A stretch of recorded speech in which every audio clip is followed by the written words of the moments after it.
नमस्कार, आप देख रहे हैं सनराइज ब्रेकिंग न्यूज। मैं हूं आपके साथ किंग करुणेश। आइए खबरें जानते हैं झारखंड की। काशी से सामने आ रही है, जहां पर 40 यात्रियों से भरी एक बस खाई में गिर पड़ी। यह दर्दनाक हादसा उत्तरकाशी में हुआ। 40 यात्री इस बस में सवार थे, जो कि हादसे का शिकार बनी। आपको बता दें, अब तक 6 यात्रियों के शव निकाले जा चुके हैं। यमुनोत्री जा रही थी ये बस, यात्रियों से भरी हुई थी। एसडीआरएफ राहत और बचाव कार्य में जुटी है, लेकिन आप अंदाजा लगा सकते हैं क्योंकि जिस वक्त हादसा हुआ और अब 8:30 बज चुके हैं, कितनी दिक्कतें वहां पर रेस्क्यू ऑपरेशन में भी आ रही होंगी। जब हालांकि यह हादसा हुआ, ये तब की तस्वीरें, एग्जैक्टली तब की तस्वीरें हम आपको दिखा रहे हैं। कुल मिलाकर के 40 यात्री बताया जा रहा है, बस में सवार थे। डामटा के पास हाईवे पर यह दर्दनाक हादसा हुआ। खबर यह भी सामने आ रही है एएनआई के हवाले से कि 28 तीर्थ यात्रियों के बारे में बताया जा रहा। मध्य प्रदेश से ज्यादातर थे, मध्य प्रदेश के पन्ना से। और ये देखिए एनिमेशन हम आपको दिखा रहे हैं किस तरीके से पूरा हादसा हुआ, क्योंकि कैसे रोड्स होते हैं आप ये जानते हैं बखूबी पहाड़ों पर। और जम्मू कश्मीर में आतंक को लेकर उपराज्यपाल मनोज सिन्हा का बयान, घाटी से जल्द होगा आतंकवाद का सफाया, आतंकवादियों को बख्शा नहीं जाएगा। एलजी ने यह भी कहा है कि किसी भी निर्दोष के खिलाफ नहीं होगी कार्रवाई। कानपुर हिंसा के मुख्य आरोपी हयात जफर हाशमी के पॉपुलर फ्रंट ऑफ इंडिया यानी कि पीएफआई से जुड़े होने के सबूत मिले हैं। आरोपी के घर से पीएफआई से जुड़े 4 संस्थाओं के दस्तावेज मिले हैं। पुलिस हाशमी और उसके संगठन से जुड़े लोगों के बैंक अकाउंट्स को भी खंगाल रही है, जिससे ये पता लगाया जा सके कि संस्था को आखिर फंडिंग कहां से मिल रही थी।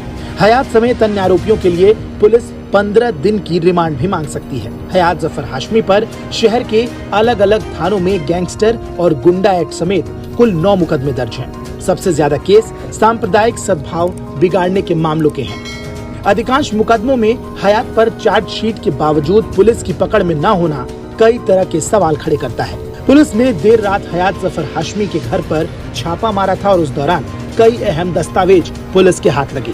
हयात के घर और उसके मोबाइल की जांच के दौरान AIIC, RIF, social democratic party of India और कैंपस फ्रंट ऑफ इंडिया के दस्तावेज मिले हैं। ये सभी दस्तावेज फंडिंग से संबंधित हैं। PFI इन चारों संस्थाओं को फंड करता है।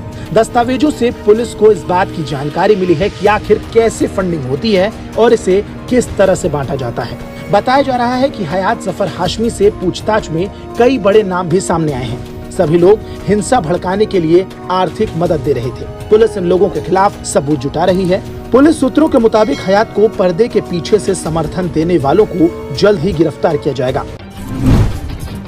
हिंदुस्तान कॉपर लिमिटेड द्वारा मुशाबनी प्रखंड स्थित रोहिणी में CSR के तहत वर्ष 2016-17 में एक जल मीनार बनाया गया था, जिससे ग्रामीणों को शुद्ध पेयजल की आपूर्ति होती थी।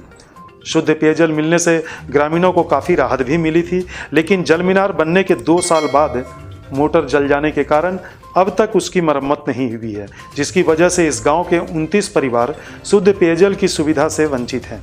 गांव में ग्रामीण जलापूर्ति योजना के तहत पाइपलाइन से जलापूर्ति की जा रही है, लेकिन उससे भी ग्रामीणों को सही रूप से पानी नसीब नहीं होती है, जिससे गांव में पेयजल संकट गहरा गया है। आलम यह है कि यहाँ के ग्रामीण आधा किलोमीटर का रास्ता तय कर पानी की ज़रूरतों को पूरा करते हैं। जल मीनार की मोटर खराब होने की जानकारी और उसकी मरम्मत को लेकर ग्रामीणों ने कई बार HCL प्रबंधन को लिखित आवेदन दिया है, लेकिन अब तक कोई कार्रवाई नहीं हुई है। ग्रामीण चाहते हैं कि किसी तरह से इस जल मीनार की खराब मोटर की मरम्मत की जाए, ताकि ग्रामीणों को पीने के लिए शुद्ध पेयजल की व्यवस्था उनके गांव में ही हो सके। औद्योगिक क्षेत्र आदित्यपुर थाना के पीछे लगने वाली दिंदली बाजार के दुकानदारों का हाल बेहाल है। इस बाजार में अधिकांश कपड़े के साथ जूते, चप्पल और बर्तन की दुकानें हैं, जिनके दुकानदार वर्षों से दुकान लगाकर अपना जीविकोपार्जन करते आ रहे हैं। एक समय था जब यहाँ के बाजार की दुकानों में ग्राहकों की लाइन लगी रहती थी, लेकिन अब वह स्थिति नहीं दिखती।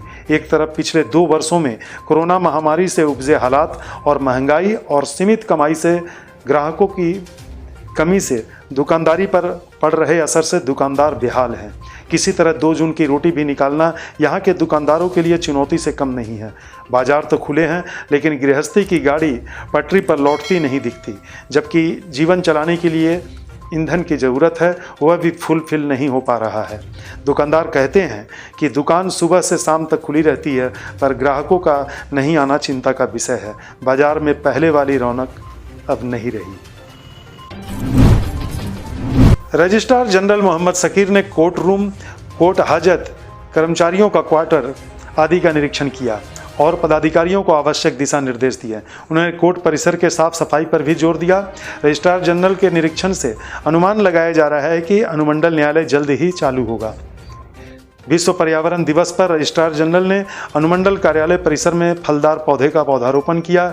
इस अवसर पर principal law secretary Nalin Kumar, principal district and session जज Vijay Kumar, registrar Amit Akash Sinha, Chandil SDO Ranjit Lohra, SDPO Sanjay Kumar Singh समेत कई पदाधिकारी मौजूद थे।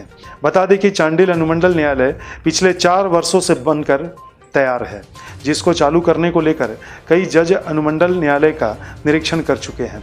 अनुमंडल न्यायालय के चालू हो जाने से चांडिल अनुमंडल के लोगों को न्यायालय कार्य को लेकर सरायकेला नहीं जाना पड़ेगा।